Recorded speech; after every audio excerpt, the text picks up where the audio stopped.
সুপ্রিয় শিক্ষার্থীরা, আশা করছি তোমরা সবাই অনেক ভালো আছো। আজকে আমরা আলোচনা করব পদ প্রকরণ নিয়ে। তো পদ প্রকরণ নিয়ে আলোচনা করতে হলে পদ কাকে বলে এটা আমাদের জানতে হবে আগে, তাই না? আচ্ছা, তাহলে দেখো পদ কাকে বলে। সাধারণত বাক্যে ব্যবহৃত প্রতিটি অর্থবোধক শব্দ প্রতিটি অর্থবোধক শব্দ দ্বারা তৈরি হয় পদ। অর্থাৎ একটি বাক্য যখন আমরা বলবো, সেই বাক্য তো অনেকগুলো শব্দের সমন্বয়ে তৈরি হবে, তাই না? তো যদি সেই বাক্যে প্রত্যেকটি শব্দই একটি করে অর্থ দেয়, অর্থবোধক হয়, তবে সেই শব্দগুলোকে আমরা পদ বলতে পারি। ঠিক আছে? আমাদের দৈনন্দিন জীবনের সাথে যত শব্দ ব্যবহার করে থাকি, প্রত্যেকটি এক একটি পদ নামে পরিচিত। যেমন বালিকারা বল খেলছে, এর একটি বাক্য। বালিকারা বল খেলছে, এর একটি বাক্য। তাহলে এই বাক্যে এই বালিকার একটি শব্দ, বল একটি শব্দ, খেলছে এটা একটি শব্দ। তো এই বাক্যে ব্যবহৃত যে শব্দগুলো, এই বালিকার একটা অর্থ আছে, বলের একটি অর্থ আছে, খেলছে এর একটা অর্থ আছে। তো বাক্যে ব্যবহৃত এই অর্থবোধক শব্দগুলোকে আমরা কি বলবো? পদ বলবো। এটিও একটি পদ, এর বল এটিও একটি পদ, খেলছে এটিও একটি পদ। তো আশা করছি পদ কাকে বলে এটা আমরা বুঝতে পেরেছি। মোট কথায় একটি অর্থবোধক বাক্যে যে শব্দগুলো ব্যবহৃত হবে, সেই শব্দগুলো যে প্রত্যেকটি অর্থবোধক হয়, সেই প্রত্যেকটি শব্দই হচ্ছে এক একটি পদ। ওকে, তো নতুন বোর্ড বইয়ে পদ দেওয়া আছে ৮ প্রকার। নতুন বোর্ড ব্যাকরণ বই অনুযায়ী পদ হচ্ছে ৮ প্রকার। কিন্তু পুরাতন বোর্ড ব্যাকরণ বই অনুযায়ী পদ সাধারণত ২ প্রকার। একটা সব্যয়, একটি হচ্ছে অব্যয়। সব্যয়কে আবার ৪ ভাগে ভাগ করা হয়। এই কী সেগুলো হচ্ছে বিশেষ্য, বিশেষণ, সর্বনাম, ক্রিয়া, এগুলো। ঠিক আছে? তাহলে পুরাতন বোর্ড বই অনুযায়ী পদ হচ্ছে মোট ৫ প্রকার: বিশেষ্য, বিশেষণ, সর্বনাম, অব্যয়, ক্রিয়া। কিন্তু নতুন বোর্ড ব্যাকরণ বই অনুযায়ী পদ হচ্ছে ৮ প্রকার। তো এই ৮ প্রকারই আমাদের পড়তে হবে আর জানতে হবে। সেগুলো কি? সেটা হচ্ছে বিশেষ্য, বিশেষণ, সর্বনাম, ক্রিয়া, ক্রিয়া বিশেষণ, অনুসর্গ, যোজক, আবেগ, এই ৮ প্রকার। তো এই ৮ প্রকার সম্পর্কেই আমরা বিস্তারিত কয়েকটি ভিডিওর মাধ্যমে জানব। তো আজকে আমাদের পাঠ্য বিষয় হচ্ছে বিশেষ্য, বিশেষ্য পদ। ঠিক আছে? তো চলো শুরু করা যাক। বিশেষ্য পদ নিয়ে আমরা আজকে বিস্তারিত জানব। তো বিশেষ্যকে ইংরেজিতে কি বলা হয়? ইংরেজিতে বিশেষ্যকে নাউন বলা হয়। ঠিক আছে? তো দেখো, যেসব শব্দ দিয়ে ব্যক্তি, প্রাণী, স্থান, বস্তু, ধারণা, গুণের নাম বোঝায় সেগুলোকে বিশেষ্য বলে। যেমন নজরুল, বাঘ, ঢাকা, ইট, ভোজন, সততা, যেটাই হোক না কেন, একটি শব্দ দ্বারা যদি কোনো কিছুর নাম বোঝায়, মোট কথায় একটি শব্দ দ্বারা যদি কোনো কিছুর নাম বোঝায়, তবে সেটি হচ্ছে বিশেষ্য পদ। কোনো কিছুর নাম বোঝালেই সেটি হচ্ছে বিশেষ্য পদ। সেটা সেটা যা কিছুর হোক না কেন, যা কিছুর হোক না কেন, যে কোনো কিছুর নাম বোঝালে সেটা কি হয়? সেটা হচ্ছে বিশেষ্য পদ হয়। আচ্ছা, তাহলে এই বিশেষ্য পদকে কয়েকটি শ্রেণীতে ভাগ করা হয়। সেগুলো হচ্ছে নাম বিশেষ্য, জাতিবাচক বিশেষ্য, বস্তুবাচক বিশেষ্য, সমষ্টি বিশেষ্য, সমষ্টিবাচক বিশেষ্য, গুণবাচক বিশেষ্য, আর হচ্ছে ক্রিয়াবাচক বিশেষ্য। এ হচ্ছে ৬ প্রকার বিশেষ্য।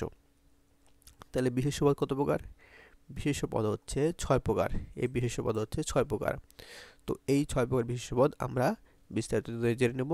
পরীক্ষায় আসলে যেন আমরা খুব সহজেই এই ৬ প্রকার বিশেষ্য আমরা চিহ্নিত করতে পারি। আচ্ছা, তাহলে প্রথম বিশেষ্য পদটি কোনটি? প্রথম বিশেষ্য পদটি হচ্ছে কি?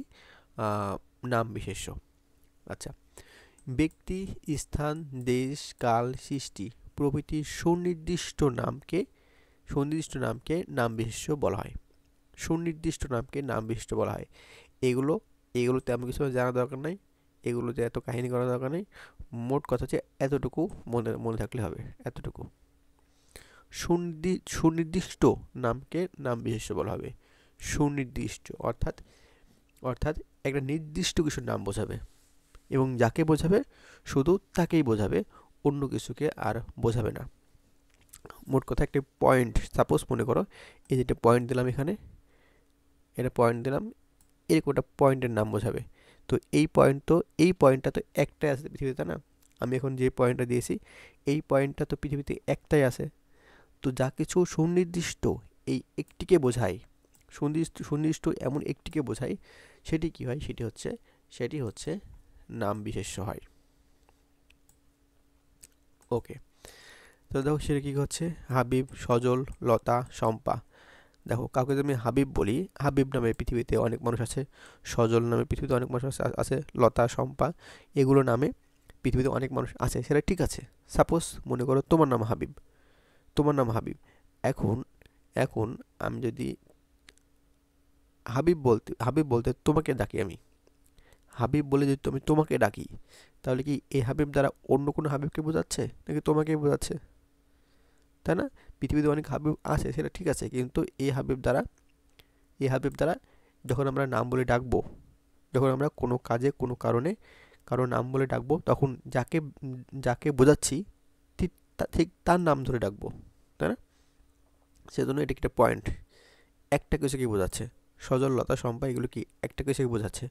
অনুরূপভাবে স্থান দেখো, ধরেন বলবো ঢাকা, ঢাকা কি একটা পয়েন্টের নাম না? ঢাকা একটা পৃথিবীর একটা পয়েন্টের নাম। ঢাকা বলতে পৃথিবীতে একটা কিছুই আছে, সেটা কি? এটা শহরের নাম এবং সেটা বাংলাদেশে অবস্থিত। ঢাকা বলতে আমরা একটা শহরকে বুঝি পৃথিবীতে। তারপর বললাম বাংলাদেশ, বাংলাদেশ বলতে পৃথিবীতে একটা দেশকেই বোঝাচ্ছে। আবার এটা একটা পয়েন্টকে বোঝাচ্ছে।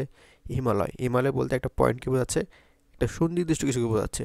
পদ্মা, পদ্মা বলতে একটা সুনির্দিষ্ট নামকে বোঝাচ্ছে, সুনির্দিষ্ট নদীর নাম বোঝাচ্ছে। তারপর সোমবার, সোমবার বলতে একটা সুনির্দিষ্ট ডেটের নাম বোঝাচ্ছে। বৈশাখ, বৈশাখ বলতে সুনির্দিষ্ট মাসের নাম বোঝাচ্ছে। জানুয়ারি বলতে সুনির্দিষ্ট মাসের নাম বোঝাচ্ছে, মানে কি একটা পয়েন্ট। জানুয়ারি বলতে পৃথিবীতে একটাই আছে। রমজান, রমজান বলতে পৃথিবীতে একটা পয়েন্টকে বোঝাচ্ছে। তবে গীতাঞ্জলি, গীতাঞ্জলি বলতে একটা নির্দিষ্ট একটা কিছুকে বোঝাচ্ছে, নির্দিষ্ট একটা বইকে বোঝাচ্ছে। সঞ্চিতা, তারপর ইত্তেফাক, অপরাজয় বাংলা, সবগুলো দ্বারা কী বলতো, এই সবগুলো দ্বারাই নির্দিষ্ট একটা কিছুকে বোঝাচ্ছে। তো যখন নির্দিষ্ট একটা কিছুকে বোঝাবে, সেটা কী হবে? সেটা হচ্ছে নাম বিশেষ্য হবে। ঠিক আছে?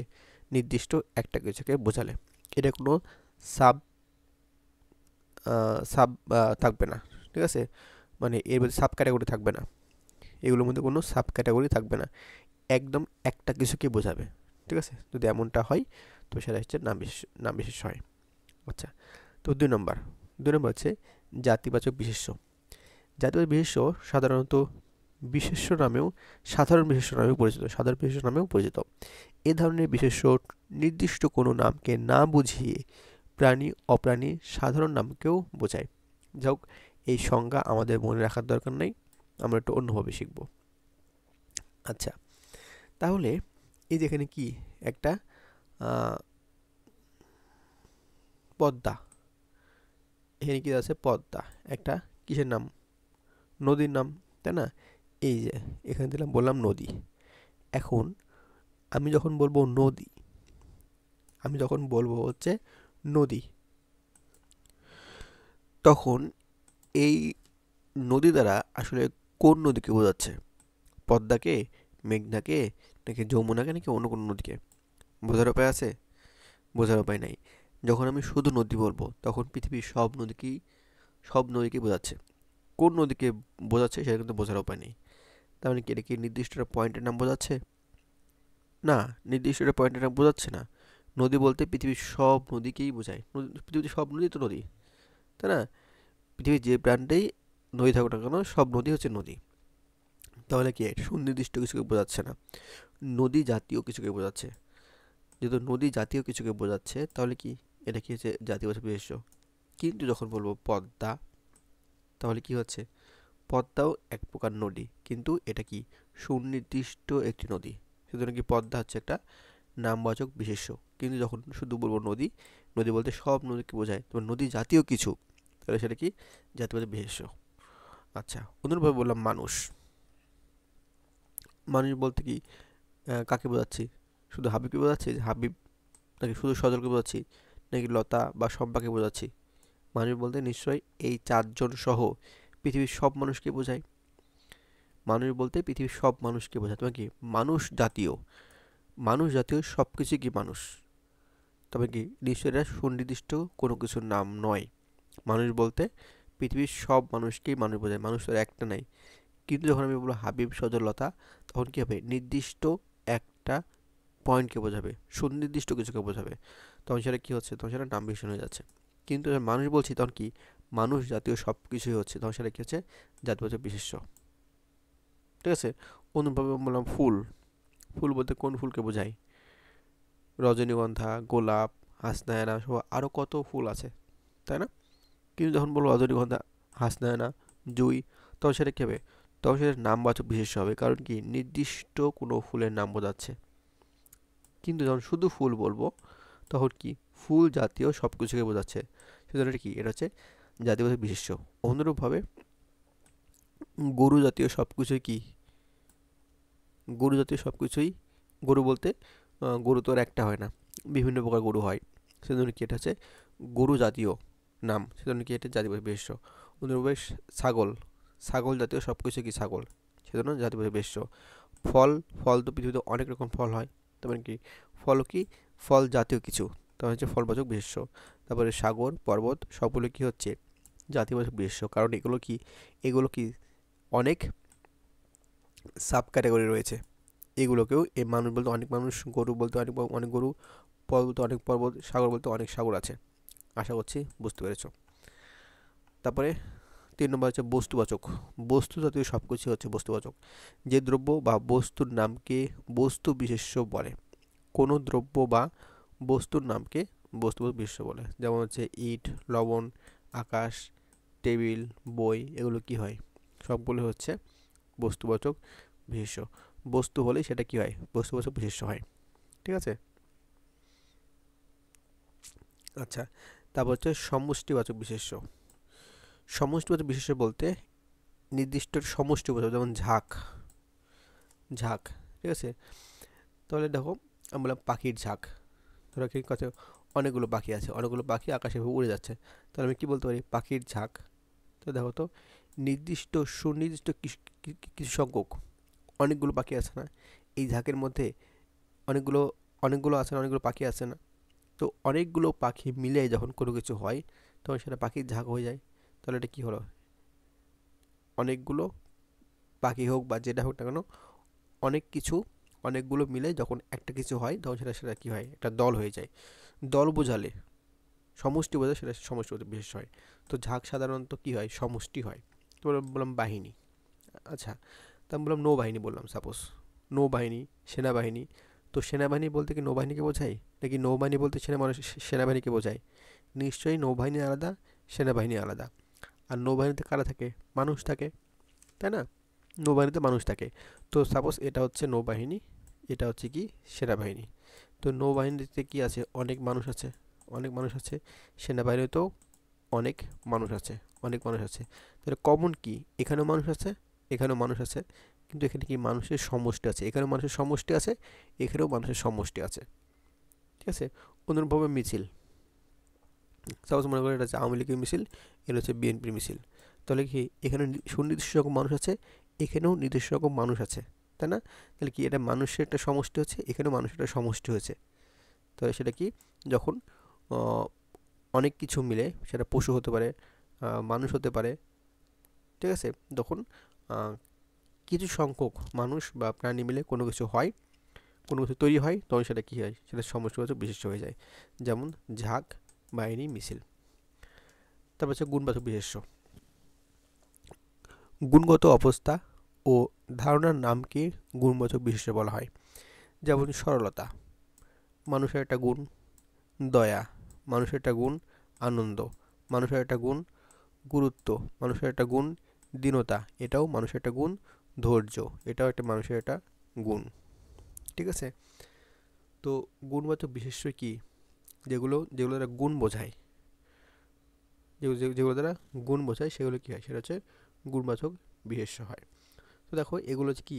এগুলো দেখা যায় না, গুণবাচক বিশেষ্যকে কখনো দেখা যাবে না। এগুলো হচ্ছে কী হবে বলো তো? এগুলো হচ্ছে অনুভব করে নিতে হবে, এগুলো হচ্ছে বুঝে নিতে হবে। ঠিক আছে? এগুলো চোখে দেখা যায় না, গুণবাচক বিশেষ্যকে চোখে দেখা যায় না। তারপর যে ক্রিয়াবাচক বিশেষ্য, যে বিশেষ্য দিয়ে কোনো ক্রিয়া বা কাজের নাম বোঝাবে, কাজের নাম বোঝাবে, তাকে হচ্ছে ক্রিয়াবাচক বিশেষ্য বিশেষ্য আমরা বলবো। আমরা ক্রিয়াপদ নিশ্চয়ই চিনি, যে পদ দ্বারা কোনো কাজ বোঝায়, যে পদ দ্বারা কোনো কাজ করা বোঝায় সেটা কি হয়, সেটা হচ্ছে ক্রিয়াবাচক বিশেষ্য হয়। ঠিক আছে, ক্রিয়াবাচক বিশেষ্য হয়। সরি, যে পদ দ্বারা কাজ বোঝায় সেটা হচ্ছে কি হয়, ক্রিয়া হয়। যেই পদ দ্বারা কাজ বোঝায় সেটা কি হয়, ক্রিয়া হয়। যেমন করে, বলে, চলে। ঠিক আছে, এগুলো কি হয়, এগুলো হচ্ছে ক্রিয়াপদ। ঠিক আছে, কিন্তু সেই ক্রিয়াপদের যদি নাম বোঝায়, ক্রিয়াপদের যদি নাম বোঝায় তো তবে সেটা হচ্ছে ক্রিয়াবাচক বিশেষ্য হয়ে যায়। ক্রিয়াপদের নাম বোঝায় সেটা হচ্ছে ক্রিয়াবাচক বিশেষ্য হয়ে যায়। আচ্ছা, যেমন যেমন হচ্ছে পঠন, ভজন, শয়ন। ঠিক ঠিক আছে, এগুলো। তাহলে পঠন কি, পঠন হচ্ছে কিসের নাম, পাঠ করা একটা নাম, পাঠ। এই যে পাঠ, এই শব্দটা নিশ্চয়ই ক্রিয়াপদ, তাই না? এটা হচ্ছে ক্রিয়াপদ। তাহলে পঠন কি, এই ক্রিয়াপদের একটা নাম। তারপর ভোজন, ভোজন হচ্ছে খাওয়ার নাম। যেমন বলবো খাওয়া, খাওয়া, এটা কিন্তু একটা ক্রিয়াপদ, কারণ খাওয়া একটা কাজ। তো খাওয়ার নামের নাম কি, ভোজন। তবে শোয়া, শোয়া কিন্তু একটা কাজ। তো এই শোয়ার নাম কি, শয়ন। ঠিক আছে, করা একটা ক্রিয়াপদ। ঠিক, আশা করছি বুঝতে পারছি। তখন বললাম দর্শন, দর্শন এটা কি, দেখার একটি কাজ। ঠিক আছে, তো এগুলো কি হয়, ক্রিয়াপদের নাম। ক্রিয়াপদের নাম বোঝালে সেটা কি হয়, ক্রিয়াবাচক বিশেষ্য হয়। তো এটা মনে হয় টেকনিক কি, কোনো পদের শেষে যদি অন থাকে, কোনো পদের শেষে যদি অন থাকে, অন উচ্চারণ হয়, তবে সেটা হচ্ছে ক্রিয়াবাচক বিশেষ্য হয়।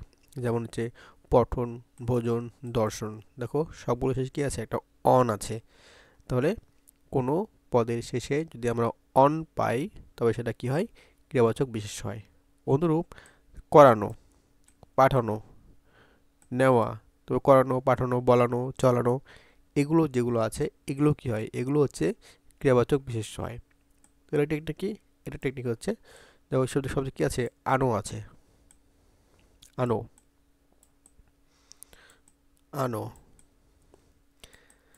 তাহলে কি হলো, কোনো শব্দের শেষে যদি আনো থাকে তাহলে সেটাও কি হয়, ক্রিয়াবাচক বিশেষ্য হয়। ঠিক আছে, আশা করছি বুঝতে পেরেছো। তাহলে বিষয়টা কি হলো, কোনো শব্দের শেষে যদি অন থাকে এবং কোনো শব্দের শেষে যদি আনো থাকে তাহলে সেটা কি হয়, ক্রিয়াবাচক বিশেষ্য হয়। তো এই 6 প্রকার ছিল হচ্ছে আমাদের আমাদের বিশেষ্য পদ। আশা করছি তোমরা বুঝতে পেরেছো এবং পরীক্ষায় খুব সুন্দর করে তোমরা উত্তর করে আসতে পারবা। তোমাদের অনেক ধন্যবাদ। পরবর্তী ভিডিও দেখার আমন্ত্রণ জানিয়ে এখানে শেষ করছি।